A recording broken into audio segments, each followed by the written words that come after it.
ఇక భారీ వర్షాలతో రాష్ట్రంలో ప్రధాన జలాశయాల పరిస్థితి పరిశీలించేందుకు మంత్రులు రంగంలోకి దిగారు. ఎస్ఆర్ఎస్పీ, కడెం, ఎల్లంపల్లి ప్రాజెక్ట్స్ నీటి మట్టాలు, ఇన్ఫ్లో, అవుట్ఫ్లో వివరాలు తెలుసుకునేందుకు మంత్రులు ఉత్తమ్ కుమార్ రెడ్డి, శ్రీధర్ బాబు, వివేక్ వెంకటస్వామి పర్యటన చేపట్టారు. నిర్మల్ చేరుకున్న మంత్రుల అధికారులతో సమీక్ష తర్వాత నిజామాబాద్ జిల్లాలో శ్రీరామ్ సాగర్ ప్రాజెక్టు పరిశీలిస్తున్నారు. ప్రాజెక్టులో పేరుకుపోయిన పూడికి తొలగింపుకు ప్రాధాన్యమిస్తామని, జలాశయాలకు పూర్వవైభవం తీసుకొస్తామని మంత్రులు తెలిపారు. పూర్తి సమాచారం ఇచ్చేందుకు ఫీల్డ్లో మా కరెస్పాండెంట్ అజీం జానుతున్నారు. అజీం, ఇవాళ మంత్రులు ఇంకా ఎక్కడెక్కడ పర్యటించారు, ఏమేమి ఆదేశాలు ఇచ్చారు అధికారులకు?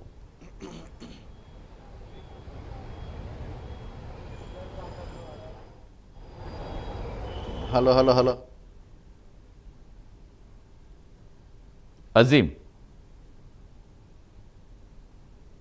మధ్యంలో ఏదైతే మంత్రులు నిజామాబాద్ అలాగే నిర్మల్, పెద్దపల్లి జిల్లాలకు సంబంధించినటువంటి పర్యటన చేశారు. ఇందులో నీటిపారుదల శాఖ మంత్రిగా ఉన్నటువంటి ఉత్తమ్ కుమార్ రెడ్డి, ఐటీ శాఖ మంత్రిగా శ్రీధర్ బాబు, అలాగే జిల్లా ఇన్ఛార్జ్ మంత్రిగా వివేక్ వెంకటస్వామి ముగ్గురు కూడా ఏదైతే నిజామాబాద్లోని ప్రాజెక్టులు ఏవైతే ఉన్నాయో పోచంపాడు వద్ద శ్రీరామ్ ప్రాజెక్ట్ని సందర్శించడం జరిగింది. అక్కడ జలాశయానికి సంబంధించినటువంటి వివరాలు తీసుకున్నారు. అలాగే ఇన్ఫ్లో, అవుట్ఫ్లో ఎలా ఉంది, ఆ ప్రాజెక్ట్ కింద ఉన్నటువంటి ఏదైతే సాగు ఎలా ఉంది, సో దీనికి సంబంధించిన పూర్తి వివరాలు తీసుకొని అధికారులతో మాట్లాడి అక్కడ అధికారులకు కొన్ని కార్యక్రమాలపై కూడా దిశానిర్దేశం కూడా చేయడం కూడా జరిగింది. ఇక దీని తర్వాత ఏదైతే నిజామాబాద్లోని ఈ శ్రీరామ్ సాగర్ ప్రాజెక్టు తర్వాత కూడా అటు నేరుగా ఏదైతే నిర్మల్ చేరుకొని కడెం ప్రాజెక్టు జలాశయాన్ని కూడా సందర్శించారు. కడెం ప్రాజెక్టు సంబంధించి నీటి విలువ, ఇన్ఫ్లో, అవుట్ఫ్లో, జలాశయం కింద సాగుపై అధికారులతో చర్చించడం కూడా జరిగింది. అక్కడ అధికారులకు పలు దిశానిర్దేశం కూడా చేయడం కూడా జరిగింది. ఇక దీని తర్వాత మరొకసారి నిర్మల్కి ఏదైతే నిజామాబాద్కి చేరుకొని నిజామాబాద్ నుంచి హెలిప్యాడ్ ద్వారా పెద్దపల్లి జిల్లాకు కూడా చేరుకున్నారు. పెద్దపల్లి జిల్లాలో ఉన్నటువంటి ఎల్లంపల్లి ప్రాజెక్ట్ సంబంధించినటువంటి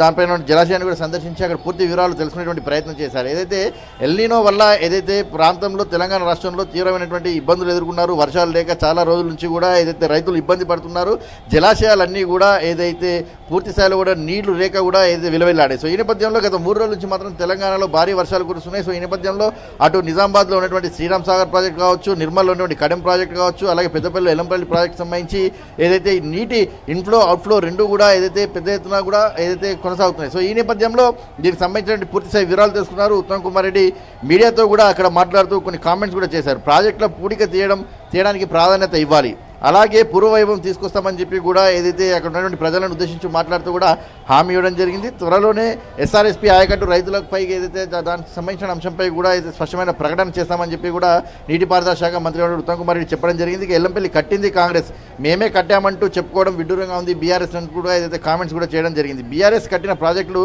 మొత్తం కూలిపోయాయని చెప్పి కూడా ఉత్తమ్ కుమార్ రెడ్డి విమర్శలు చేశారు. ఇక దీంతోపాటు ఎల్నినో ప్రభావం ఏ పంటల సాగు చేయాలనే దానిపైన 2-3 రోజుల్లో స్పష్టమైన ప్రకటన చేస్తామని చెప్పి, అంటే ఒకవైపు రాష్ట్రంలో ఎల్నినో ప్రభావం ఉంది, సో ఇప్పటికైతే వర్షాలు కురుస్తున్నాయి, అయినప్పటికీ కూడా ఈ ప్రభావం వల్ల కొంత ఏదైతే నష్టం ఇప్పటికే జరిగింది, ఎంత వర్షం కురవాలి, ఎంత నీటి ఫ్లో ఉండాలి, ఎంత గ్రౌండ్కి సంబంధించిన వాటర్ లెవెల్, ఇవన్నీ కూడా ప్రభుత్వం ఇప్పటికే పూర్తి స్థాయిలో సమీక్షలు చేస్తూ వచ్చింది. సో ఈ నేపథ్యంలో దీనికి సంబంధించి ఎలాంటి పంటలు వేయాలి, వరి కాకుండా ఎలాంటి పంటలు వేయాలి దానిపైన కూడా ఇప్పటికే ప్రభుత్వం అధ్యయనం చేస్తుంది. దీనికి సంబంధించి ఒక కమిటీ కూడా వేయడం జరిగింది. సో ఈ కమిటీ ద్వారా పూర్తి వివరాలు తీసుకొని ఏ పంటలు వేయొచ్చు అనే దానిపైన కూడా ఒక క్లారిటీ ఇస్తామని చెప్పి కూడా చెప్పడం కూడా జరిగింది. సో ఈ నేపథ్యంలో ఈరోజు ఉదయం నుంచి కూడా ఏదైతే మంత్రులు ఉత్తమ్ కుమార్ రెడ్డి, అలాగే శ్రీధర్ బాబు, వివేక్ వెంకటస్వామి ముగ్గురు కూడా ఏదైతే ఈ 3 ప్రాజెక్టులను కూడా సందర్శించి అక్కడ ఉన్నటువంటి ఇన్ఫ్లో, అవుట్ఫ్లో, అక్కడ ప్రాజెక్టుల కింద ఉన్నటువంటి సాగుకు సంబంధించిన అంశాలు కావచ్చు, అలాగే నిర్మాణంలో ఉన్నటువంటి పనుల విషయం కావచ్చు, ఇంకేదైనా ప్రాజెక్ట్ సంబంధించి పెండింగ్లో ఉన్నాయో ఆ పెండింగ్ పనులు ఎక్కడి వరకు ఉన్నాయి, సో దానికి సంబంధించినటువంటి కార్యాచరణతో ఎలా ముందుకు వెళ్ళాలి అని చెప్పి అధికారులకు దిశానిర్దేశం చేస్తూ కూడా పూర్తి స్థాయిలో వివరాలు తీసుకున్నారు.